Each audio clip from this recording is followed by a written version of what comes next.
بسم اللہ الرحمن الرحیم۔ سامعین محترم، حافظ جلال الدین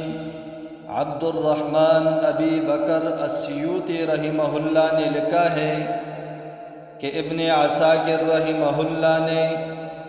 حضرت جابر رضی اللہ تعالی عنہ سے روایت نقل کی ہے کہ امام الانبیاء،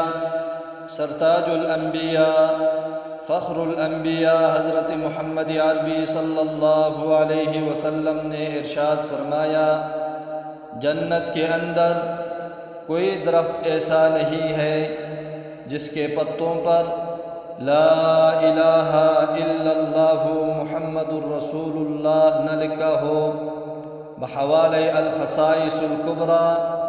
او کفایت الطالب اللبیب فی خصائص الحبیب صلی اللہ علیہ وسلم،